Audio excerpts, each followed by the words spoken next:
Am I audible?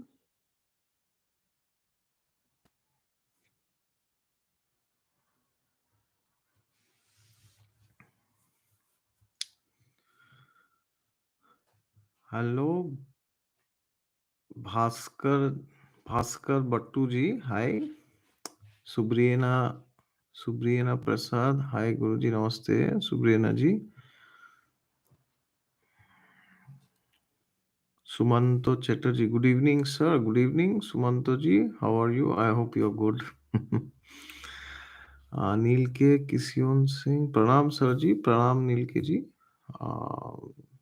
Bhaskar Battu yes all right angel guidance is saying Hare Krishna sir Hare Krishna okay yes I hear you all right Manvi God is saying good evening from Delhi good evening Manvi ji good evening from Germany Rajesh Raj is here okay I see around 30, 35 people here.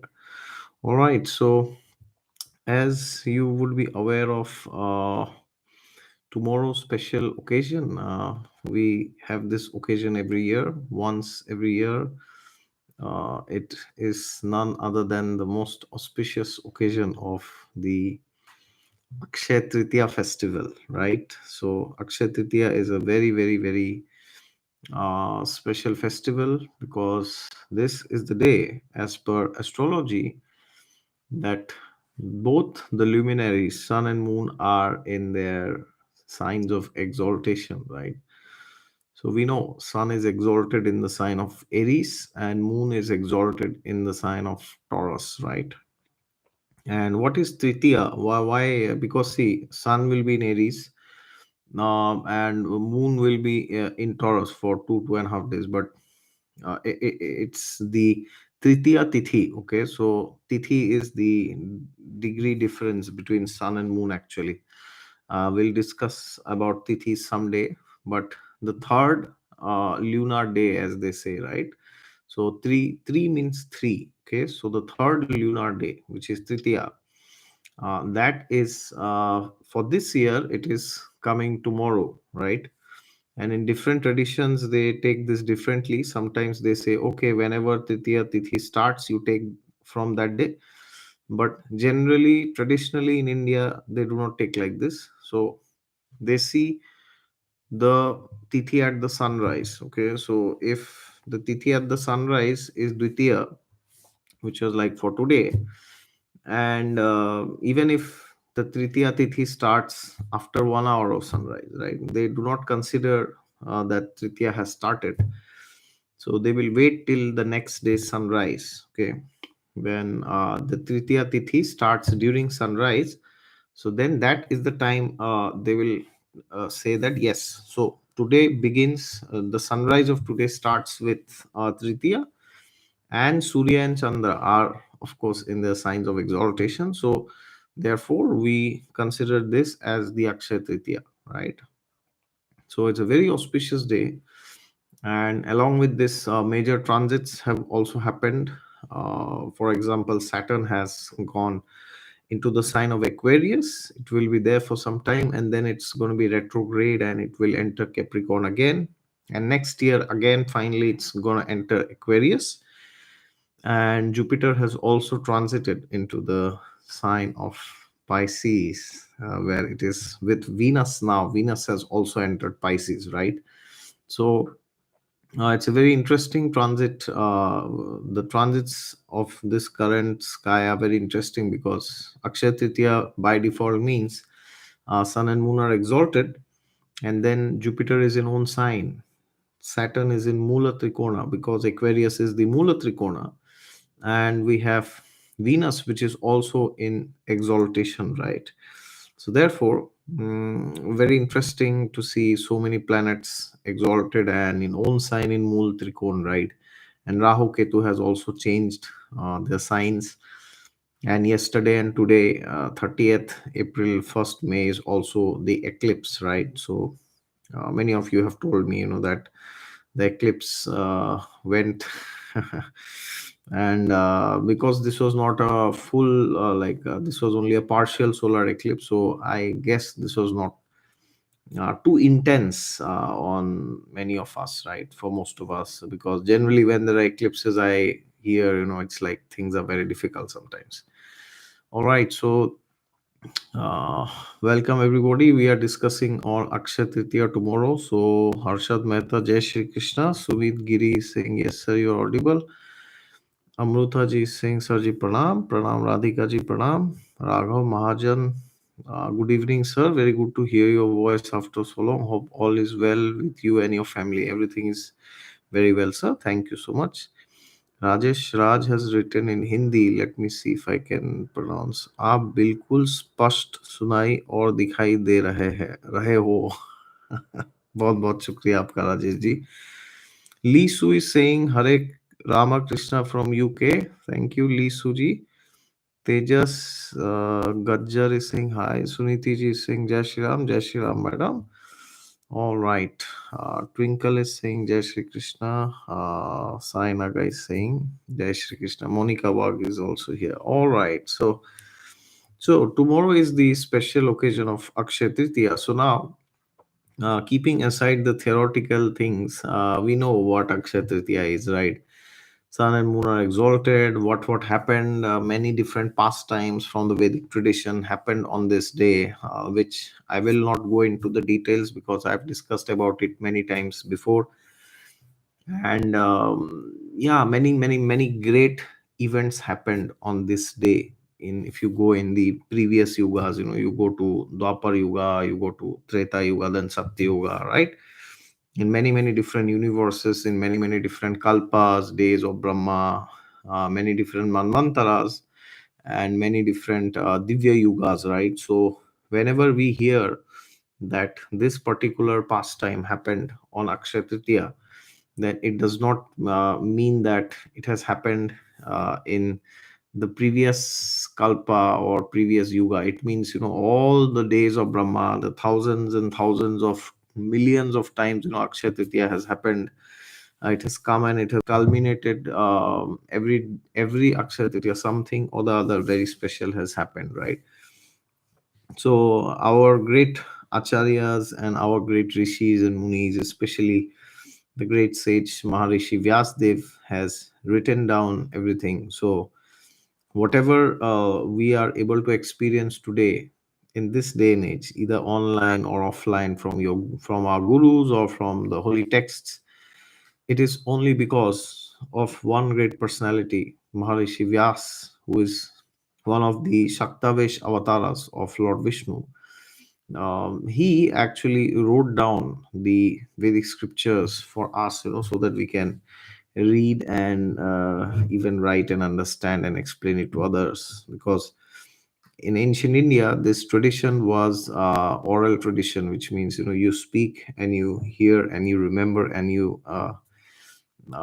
hear first, then you remember, and then you speak, right? So but the thing is, Vyasdev could foresee the future of people in Kali Yuga, right? So Vyasdev writes in the Srimad Bhagavatam that Manda Sumanda Matayo, Manda Bhagyo Paddita, right? Always disturbed, short lived, less memory, right? The situation of people in Kali Yuga. So therefore, out of his great compassion for the living entities of Kali Yuga, Vyasdev decided to write down the Vedic scriptures, right? So now the question is, what should we do during Akshaya Tritiya? Well, there are so many things that you can do now.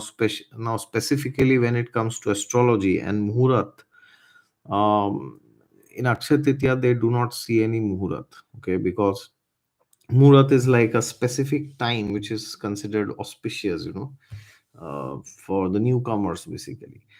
So generally, if you say, "Oh, I want to do something today," or what could be a good time, so then we say, "Oh, for this activity, this is the muhurat," right? So the muhurat is generally decided based on tithi and the vara and the nakshatra and the lagna and so many other things, right? Panchanga especially.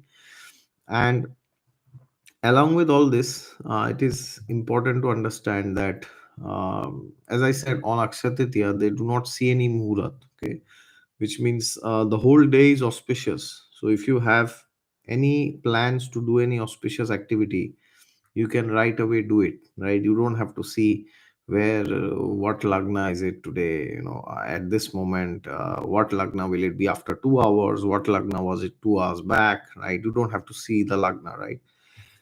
You can right away do it, okay? So now the question is, what kind of things can you do? Well, one of the most important or rather the most important activity that you could do is to take some commitment for your spiritual life, basically. Because see, Akshay Titiya is a very auspicious day, so whenever you do something on auspicious days, that energy stays with you, the energy carries on your, I mean, you flow with the energy, okay? So therefore, if you plan to do anything spiritual tomorrow, you plan to begin something that's exceptionally wonderful, it's like brilliant, mind blowing, out of the world. So for example, you decide to start reading the Bhagavad Gita. So you have heard from my videos, or you have heard from some other YouTube videos, that you should read the Bhagavad Gita, but you have not yet started reading. So then tomorrow may be the best day to start reading the Bhagavad Gita and understanding what Lord Krishna wanted to say to Arjuna, no, to everybody, right? Because Lord Krishna, it seems he's only speaking to Arjuna, but actually Arjuna is representing all of us, basically, right? Arjuna, he's a very great personality. He does not need the Bhagavad Gita, right?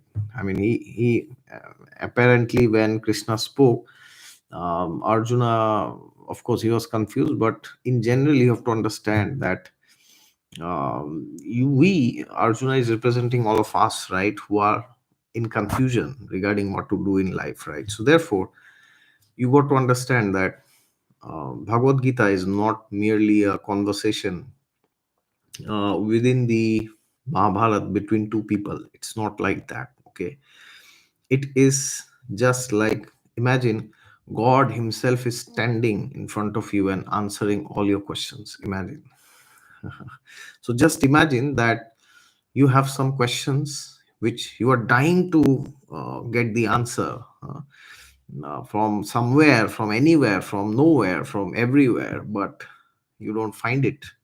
And then one fine day, you take the Bhagavad Gita and you start studying it, and you are like, wow, this book has the answer to every query that I had, the queries that I had during my childhood, the queries that I had during my adolescence, my teenage, my whatever, youth, mid-age, midlife crisis, or during my old age, or at the time of death, right? So Bhagavad Gita is a book that crosses all horizons, right? It talks of horizontal, it talks of a horizontal structure, it talks of then vertical, then horizontal, it talks of all circumstances of your life, right? It gives timeless principles which will always apply to humanity, irrespective of 21st century, 22nd, or 23rd, irrespective of all this, right? It will always apply.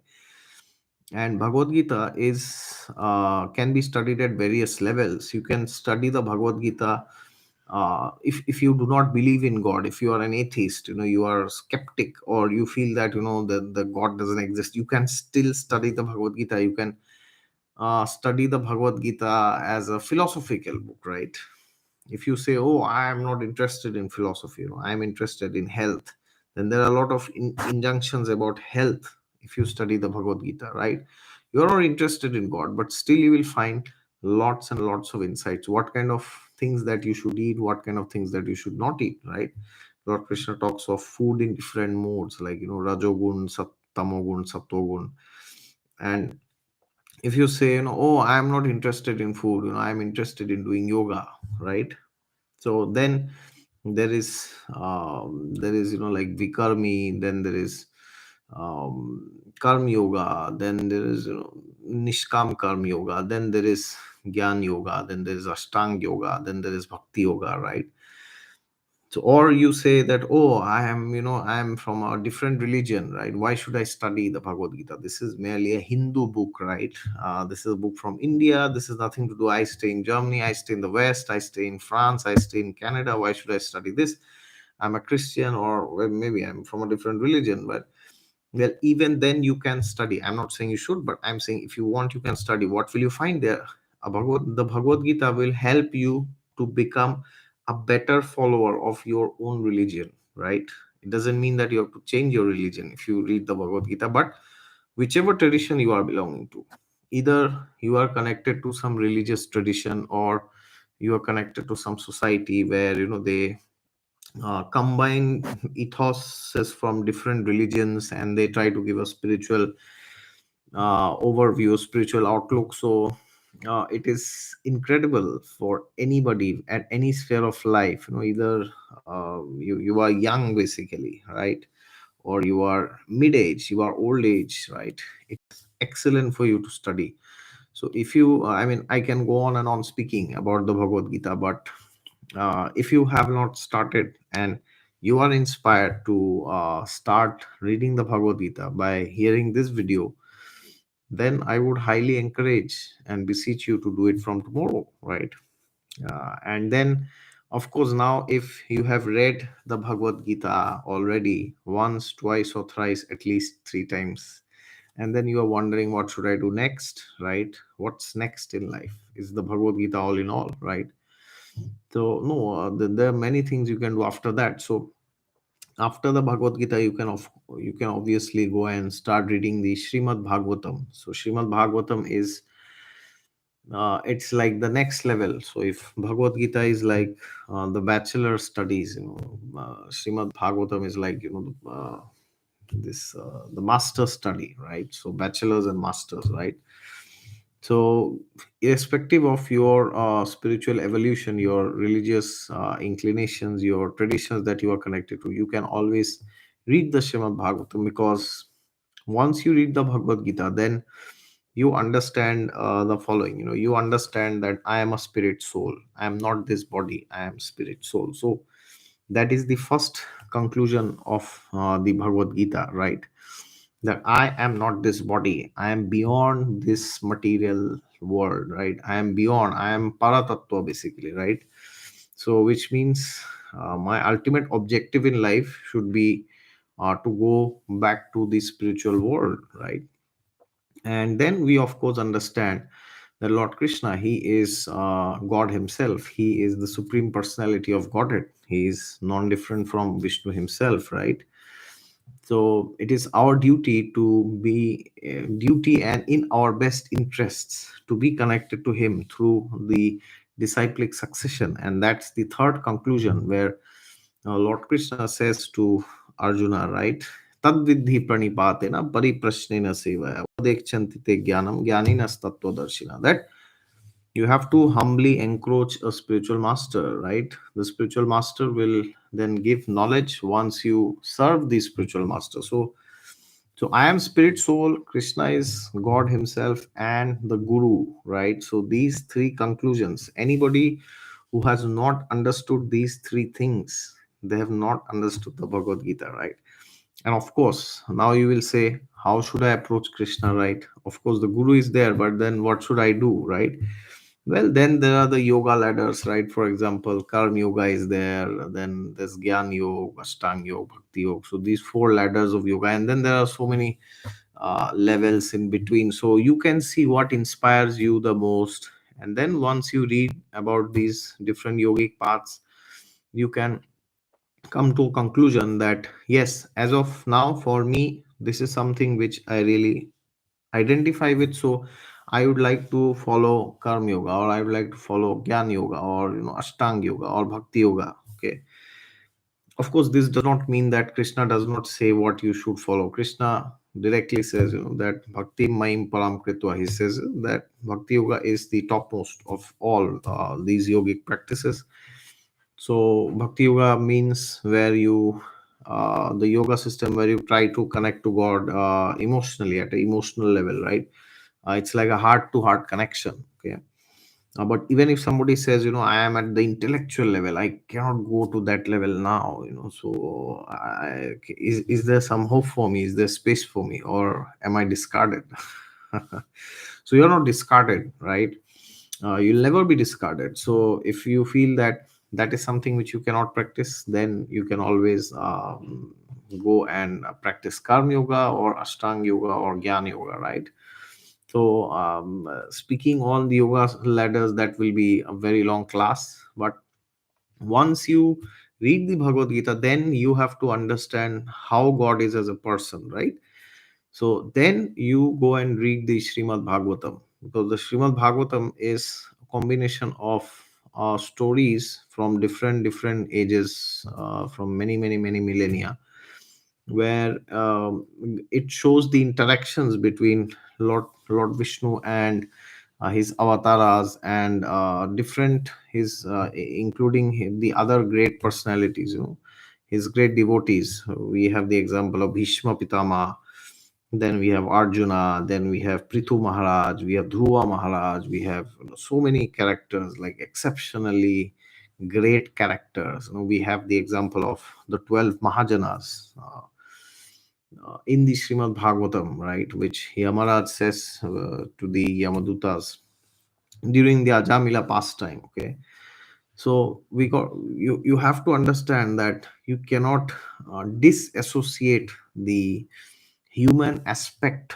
of love and relationships when you come to spirituality, because that's the biggest problem. People come to any spiritual path, they feel, oh, it's very dull and it's very boring, it's very empty. What do I do? Just I sit and meditate. It doesn't give any juice inside. The rasa is not there, right? What is rasa? Rasa is the juice, right? Juice is like the so it's like the pleasure which you get, right? That is why Lord Krishna, one of his names, he has unlimited number of names, but one of his names is also Rasaraj, right? So Rasaraj means one who is the Lord of all the rasas, basically, right? So we have different rasas. We have, the primary rasas, then we have the secondary rasas, right? So irrespective of which rasa you identify yourself with, you can connect to God in that particular way. You can connect to that particular character. So suppose you are in Dasyaras, for example, you are in a mode of awe and reverence, right? So then you can read the Ramayana. You can read about Hanumanji, because Hanumanji is a character who is in Dasyarasa eternally, right? So he feels that he's a servant. He's like a das, a servant of God, right? So he's in Dasyarasa. He's like always ready to execute the order of Lord Sri Ramachandra, always ready, right? We have Prahlad Maharaj, right? So many examples. Then we have the example of Sakhya Rasa, right? Which is a friendship, right? So who are examples of Sakhya Rasa? We have the example of Arjuna, then we have Satyaki, then we have so many other examples. If you read the 10th canto of Srimad Bhagavatam, you will come to know, right? So many examples. Then we have Sudama, then we have Sridama, and so many characters. They are like Krishna's friends, right? So, and then we have the parental rasa, right? Vatsalya ras. So Yashoda Mai is there, then Nanda Maharaj is there, then we have Devaki, and we have Vasudev. So they are in the parental relationship, right? And so many of these personalities, you can keep taking names, it's endless, right? Dashrath Maharaj, Kaushalya Devi, they are in the rasa of parental affection, right? And then there are so many other rasas. You can go on and you can read yourself from the Srimad Bhagavatam. So whichever pattern of spiritual connection you identify the most, you go and read about that character. Okay, so once you do that, then you will also develop a personal connection with God, because then you will see how how in the universe did God reciprocate with that particular character. Okay, once you see that, and once you read more about that character, and then gradually you practice, the principles of spirituality, like, chanting mantras, and reading the scriptures every day, and yeah, going to the holy places, like Ayodhya, which is like the birthplace of, uh, not birthplace, it's the place where Lord Sri Ramachandra appeared. And then we have Vrindavan, Mathura. These are the places, which is filled with Lord Krishna's pastimes, right?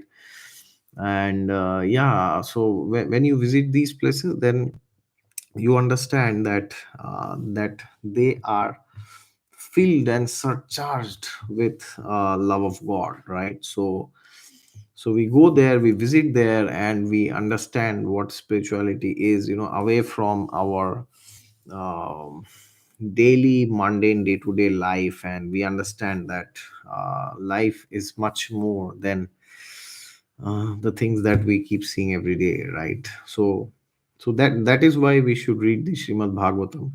And once you read this, then we can also go and do some fasting, right? So fasting always helps us to maintain the calm inside us, right? So you will always see, when you do some fasting, you will always feel very calm. Okay, of course initially it may be difficult, but gradually the body adapts to it, right? And you will feel that, yes, yeah, now my mind is more calm, I'm more peaceful, I'm able to focus more.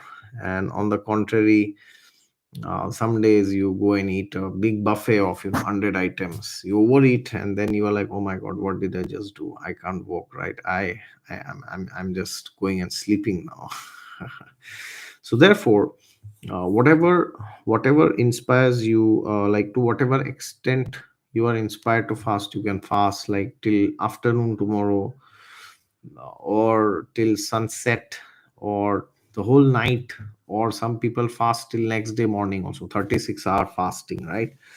So you can do it depending on your situation, you can do it depending on your physical condition. There's no force here, but it's just that we inspire everybody to become better and go to the next level. Of course, fasting should not be done with this motive that, oh, I am a very great personality, look, I fasted 36 hours, I did it, it's me after all. Because some people may be able to fast more, somebody may be able to fast less, right? So independent, irrespective of anything else, do your best. And the one of the most important reasons why we should be fasting is not to broadcast to the world how many hours you fasted, right? That's not the purpose. But the main purpose is so that, imagine you eat 2 times or 3 times a day. Sometimes people eat 4 or 5 times a day, sometimes 6 times a day. Sometimes people eat one time once a day, right?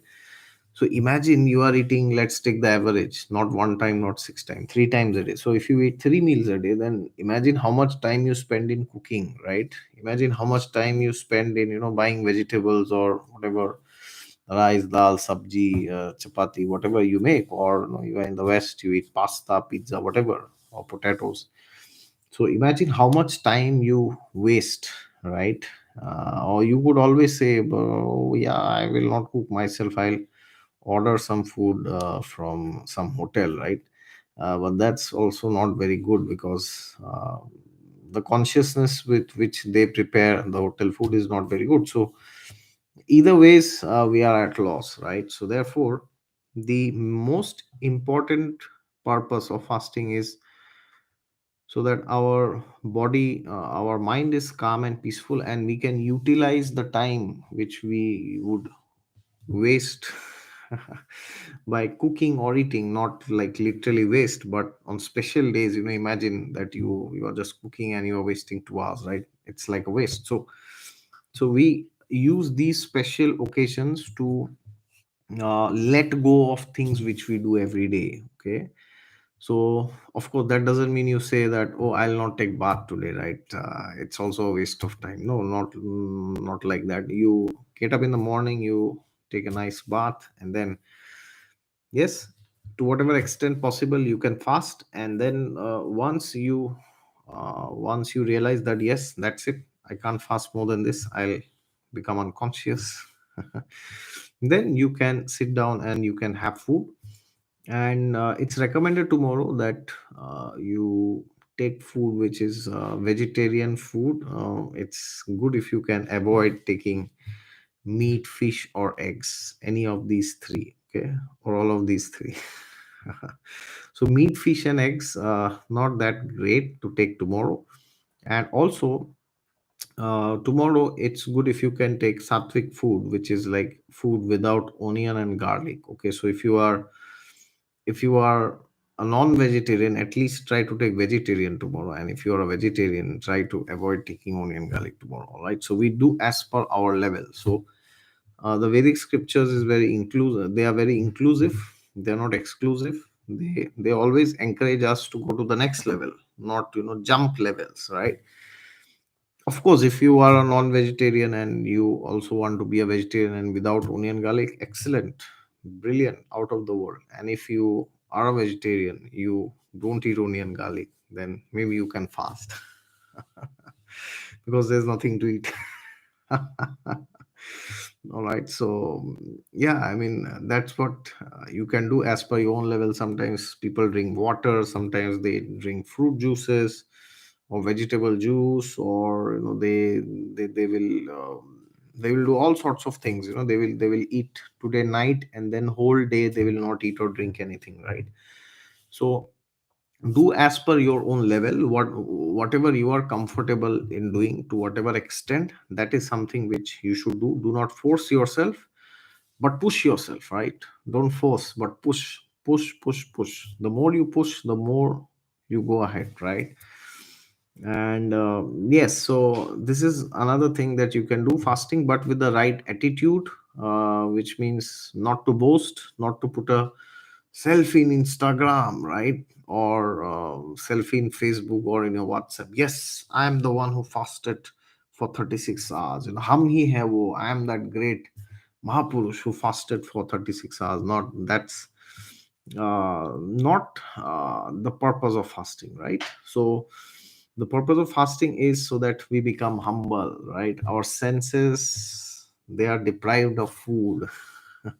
And the moment the senses are deprived of food, we understand that yes, our I mean, we feel very humble. You try to fast and you see, you'll feel very good and also very humble. The arrogance of the mind, the ego, the passion, they subside basically. Okay, and then you will realize that yes, it's not that difficult to be humble, right? It's easy, provided we have the right disposition and the right habits in our life, right? So now you have read the Bhagavad Gita, you have also read Srimad Bhagavatam, and you have also fasted, you have also abstained from alcohol, or not or alcohol, meat, fish, eggs, and all this. You have also abstained from onion, you have also abstained from garlic. What else can you do next? Yes, is that all? Well, you can always do more, right? There are endless things you can do tomorrow. So one of the things you can also do tomorrow is you can actually offer some prayers to your ancestors, right? Ancestors in the sense, like, not for any like, not literally. When I say ancestors, people get confused. Oh, do you mean my grandfather, my grandmother, who is not there anymore, have their photo in my home? Well, not literally. You can do for them, you can do for parents, you can do for your great grandfather, mother, anybody from your father's tradition, your mother's tradition. You can do some puja if you are near to Banaras. Banaras is a very interesting holy place in Uttar Pradesh, India. So you can go there, or if you are in Prayagraj, Allahabad, you can go there. You can offer oblations to your ancestors, because this is something which is very important, which is not much stressed in today's Kali Yuga, but this is a very important practice which is recommended in the Vedic scriptures, which is like, you offer some oblations to the ancestors, right? So there's like Shraddh ceremony, which is also done, where Like I'm from Guwahati, Assam, so in my place when there's a Shraddh ceremony, I guess in many parts of India they do the same. They will mix this rice, then they will mix banana, then they will mix yogurt, then they will mix this jaggery and milk also sometimes, and they will make a paste, and then they will go and they will do this puja. They will offer it to the ancestors, and then finally you are supposed to go and discharge it in the river, right? So in Assam, Brahmaputra is there. So if Ganga river is near, or any Kaveri or Krishna or Godavari, any river, or if you are in the west, you do not have, like, quote unquote, the holy rivers, then you can also put it in a lake, or not pond, but yeah, anything which is going to towards not even a lake, right? If you know that something is going and joining a particular river or the ocean, you can also discharge it there. And you can chant certain mantras, where you can actually invite Ganga Devi, you can invite Yamuna Devi. So even though you are doing that sitting in America, or in Canada, but you will get the same benefit if you chant the mantras. Okay. So when I speak of this, people, they get confused. They feel, oh, but I am just throwing this in the water, how are my ancestors eating it, right? So you have to understand that Vedic scriptures, they talk of very of sciences which are at a very high level, right? So it could very well be possible that when you go and offer this mixture in the water, in the river or in the ocean, it could be possible that the fishes who are sitting there, they are going and eating this, right? They're sitting in the river down below, they're just going and enjoying having this nice meal, right? But because you paid, you followed the practice which is mentioned in the scriptures, which is entitled through our the Guru Shishya Parampara. So therefore you will get the benefit, and you will get the benefit, and most importantly your ancestors will get the benefit, right? Because, so how does it happen is, if you do this, then if imagine that you have one of your ancestors in some different planetary system, or they are stuck somewhere, right? Then they are searching for food, they don't have money or anything like that, they are like starving, or they are not having resources, right? So then they, by this practice, what happens, they will also get food somewhere, they will also get somebody will come them and offer them something to eat, right? So we might wonder that when we see a beggar, we go and give something, and why did I give him today, why not yesterday? Yes, you never know, somebody from their lineage might have offered some prayer for them, right? And that is why God is there in your heart, right? Lord Krishna says in the Bhagavad Gita that Ishvara Sarva Bhutanam Hriddeshe Arjuna Tishtati. So he says, I am there in everybody's heart, Arjuna. So it so then what happens is, Lord Krishna, who is there in that person's heart, will guide him or her to go and donate something, right? Because we don't know where our ancestors are, right?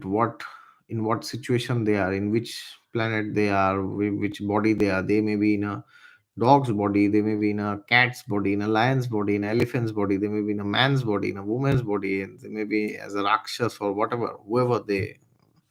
So we can always offer prayers, and this is a very important custom, important tradition in India, because uh, this continues the family lineage, the family tradition, and this encourages our future generations also to offer oblations, right, for us. So we offer to our ancestors, and our descendants will hopefully offer for us. And that's how law of karma works. If you do not offer for your ancestors, your descendants will not offer it for you, right? So imagine a situation where you are lying and then there's nothing to eat, you don't have any resources, you don't have clothes. Imagine this situation. Imagine most of us may not maybe we are fortunate enough to never see that, to have never seen such a scenario in our life, right? But imagine if you face that scenario, and imagine hypothetically you see, your descendants, they are just, partying and wasting time, and they are not offering any shraddh ceremony to you. Now how would you feel that time, right? Not nice, maybe. So therefore, this is another thing which should be put on priority. And if you do not, if you are in the West, you do not have a pandit or a pujari who can do this, then another thing that you could do is, you could donate one coconut also in the water, right? So while offering the coconut, you can pray to your ancestors, you can pray to Lord Vishnu, and you can request him to forgive the sins of all of your ancestors, and to remove curses, family curses, if they have, right? Imagine one of your ancestor, he or she did something bad, and somebody ended up cursing your entire lineage. I mean, that's royal crap. So then you can also pray to him to remove all this, and to give them higher positions, right? Higher position doesn't mean, to be born in millionaire families, but you can always pray to him that, please grant my ancestors a, a situation, a position where they can practice spirituality and they can elevate their consciousness, okay? Because and along with that, just praying for them will not work. You also have to do the work for yourself, because if you read the seventh canto of Srimad Bhagavatam, we have the example of Narsingh Dev, and we have Prahlad Maharaj's example. I mean, along with Narsingh Dev and Hiranyakashipu. So, Prahlad Maharaj prays to Lord Narsingh Dev, right? That, please forgive the sins of my father Hiranyakashipu, and please liberate him from all the sins, right? So what does Narsingh Dev say that time? I mean, what he says, I will leave it to you. You read and study, right? I won't say what he says, but many of you may know. So if any of you know what Narsingh Dev answered, then please let me know in the comments. All right. So the thing is, when we do spiritual practices, that directly or indirectly benefits our ancestors also, right? It benefits our descendants, our equals, and also our ancestors, right? So this tradition is very much stressed in India. So if you can do that, then it is great, right? And then apart from this, you can also give donations in general, right, to needy people. And the donations that you give should be selfless, okay? Ideally it should be selfless, but it's very difficult to do selfless donations. Like for example, once I was in a temple in India, in Pune, Maharashtra, India. So there was one person who came and said, "Oh, I want to donate, 1 lakh rupees for this, fan in the temple." And then yeah, the people were very happy. They said, "Oh yeah, you want to donate this fan? Great, I mean, do it. It's a great service to, Lord Krishna, donating a fan." And then he said, "But I have one condition, my name should be written on one of the fans." So and then I was wondering, when the fan is running like this, who the hell is going to see his name? So what will he do by uh, getting his name on the fan? Because now if you say, okay, uh, the fan is not running, it stands still, then you can see your name, whatever, some name. But then the problem is, people will laugh at the name, because they will say, "Oh, this fan is not working. This person is maybe he has given a cheap fan, right? It's not a good quality fan, so it's not working." So if people see your name, they will ask you 10 questions, right? Who is this person who gave this fan which doesn't work? Because that's when you can see your name, right? And if it's running, then nobody can see your name, right? So if they can see your name, then you are in trouble. And if it really works, then nobody sees your name, right? But still you want your name anyways. So the thing is, you got to understand that donations should be given, but it should be selfless, and it should be without any ulterior motives. And we should also understand that what kind of donations should we give, right? So the highest form of donation that you can give is to any person or any spiritual organization which is, helping to spread the message of God, basically the message of the scriptures. So because when you elevate people spiritually, then you elevate them from the level of body to soul, right? So that is the greatest welfare activity that you can do for any person. Okay, of course, the material needs have also should also be taken care of, like food, clothing, and shelter. But apart from that, or rather, along with that, it's also important that we care for people spiritually, so that we can elevate their consciousness and connect them to God, right? So, therefore, if you know any place where there is Bhagavad Saptah going on, or there is teaching of the Bhagavad Gita, or any other religious tradition also, then you can always go and donate there without any tension, without any worry. Of course, provided you make sure you are well aware that the money that you are donating will be used for the right purposes, right? So just because your friend is donating to this place or that place, you necessarily don't have to go and donate there itself, right? You can do your own research and you can do donations, right? Or you can also donate to goshalas, right? Cows, because the cow is a very reverential animal in the Vedic tradition, and Lord Krishna, he's one of his names is Gopal, right? So one who herds the cows, he's the leader of all the cows, basically, right? So if you know any cowshed or goshala, as they say in India, so if you know any place where they are protecting cows, because Kali Yuga is the age of cow slaughter. Okay, millions of cows are slaughtered, every year, day, hour, every second. You don't know how many animals are getting slaughtered, brutally massacred, murdered, right?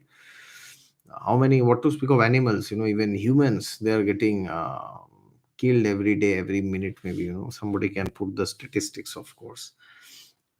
So of course, we encourage to be, the Vedic scriptures encourage that if somebody wants to elevate their consciousness and become spiritually enlightened, then it is recommended that they give up eating any form of meat. Okay, not just cow flesh, but any form of flesh. Okay, so if you can contribute to a center where there are like where they are giving shelter to cows, and where they are protecting cows, then it could be a very, very, very great thing to do, especially tomorrow, right? And we also know what Taurus represents. So tomorrow moon is like in Akshaya Tritiya, moon is generally in the sign of Taurus. So Taurus represents the bull, right? So therefore, bull, of course, represents Maharaj Nandi, who is a great servant of none other than Lord Shiva himself. So therefore, if you can do any go seva tomorrow, or you can personally go and feed cows, you can give donations, charity, or you can also clean your house using cow dung. That is also something you can do. So, or you can also take this cow urine, gomutra, which is considered very auspicious. Or if you are near to the river Ganga, you can accept Ganga jal, you can do Ganga snan tomorrow.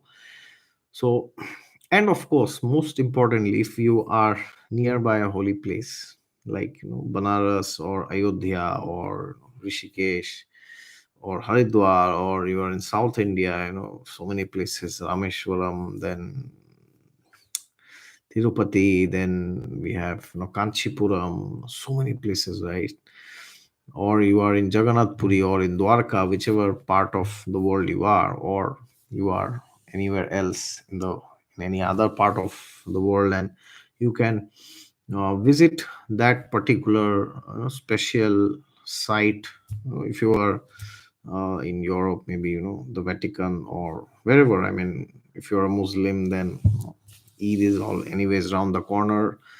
in Makkah, or for, yeah, for any other traditions. If you are a Jew, then of course Jerusalem, and so many other, any tradition you are belonging to, any place where there is talk of God and divinity, any place it can be. Okay, so please visit the place and try to gain enlightenment, try to seek blessings from the gods, from the prophets, or the gurus, the rishis, and try to make the necessary changes in your life, which will help you to become more spiritually aware and more spiritually connected. Okay, and of course the best thing to do tomorrow is to associate with a spiritual community, right? So if generally during Akshaya Tritiya in India, there are a lot of satsang programs which keep happening. So there you can go, you can chant the holy name of God, you can do some seva there, you can you know you can engage yourself blissfully in spirituality, right? And once you do that, because on Akshaya Tritiya whatever you do is rewarded, multifold times, thousands and millions of times, right? I don't know the exact number but it's rewarded many multiple times. Okay, so therefore it is highly essential that but of course, unfortunately, tomorrow is a weekday, and many of us also have our work. We have to go to the office or maybe work from home. Yeah, but at least the morning and the evening we can spend in a way uh, through which, when we sleep in the night tomorrow, we feel, yes, I had a good, spiritually fulfilling, or rather maybe at least spiritually engaging day, right? It should not be that, oh, we are just doing gossip, watching politics, watching news, or watching movies, and we waste special days like Akshaya Tritiya. That should not happen. All right, so that will be all from my side. But if you guys have any questions on Akshaya Tritiya, then yeah, I would very well love to answer this. Deepthi Gupta is saying, "Oh, 2 days back I was at Banaras. Fantastic, Deepthi ji. Congratulations. You were in Banaras in such a amazing time, especially during around this eclipse. So, exceptionally, you must be fortunate. You must have really done uh, some great pious work, some pious karma, because of which you could be in Banaras. Because it is not that we wish and we can go to these places. If God does not want us there, we may be the most richest person, the most handsome person, the most intelligent person, the most powerful person, the strongest person, the most attractive person, but we can't go there unless God wants us to be there, right? So, congratulations, you have gone there on such special occasions, and I am very sure that you must have had a very good engagement there, Deepti ji, in Banaras. And yes, Banaras, there's a lot of changes now. I've seen, the corridor has come up, so yeah, I'm enthusiastic to visit Banaras. I had visited Banaras in October or yeah, I think October 2018, 4 years back almost, and it was a once in a lifetime experience, and I'm waiting and dying and anticipating to have that experience once again. Banaras is like, it's irreplaceable. Okay, Prasad Navale is asking what to do for Pitru Shanti tomorrow. So I have spoken about what you can do. So you can do a Pitru Shanti puja, or you can, also give donations. You can also give coconuts to fly to, flowing water. That is also, you can do one coconut, or you can also offer more. You can do this Ram Raksha Stotra, you can do for your ancestors, or you can also do Vishnu Sahasranam, you can also do the Narayan Kavach, you can also do Narsimha Kavach, right? All these things you can do. Okay, so There are many things that you can do, especially. And somebody asked about gold. Did somebody ask me about gold? Okay. Yeah. So generally on Dhanteras and on Akshaya Tritiya, there is also this tradition to buy gold. Yes, you can buy gold. There's nothing wrong in doing that. And you can also donate gold. You can either buy or you can donate. Mm, and yeah, but we have to make sure that we don't do too much, because gold is one of the places where Kaliraj resides if it is not handled in a proper way. So make sure there's not too much indulgence. We should not make these divine festivals into some materialistic marketing days. This is not good. The companies in the world, they do it. They will market, oh, Akshay Tritiya has come, go and buy gold, do this, do that. But we can do that the rest of the days, right? I mean, you can buy, there's nothing wrong, but it should not become another day for shopping, right? It should not become another day where you just meet friends and you have a nice time and you are just you feel like it's a holiday. It should not be that. Okay. Okay, somebody asking any other question.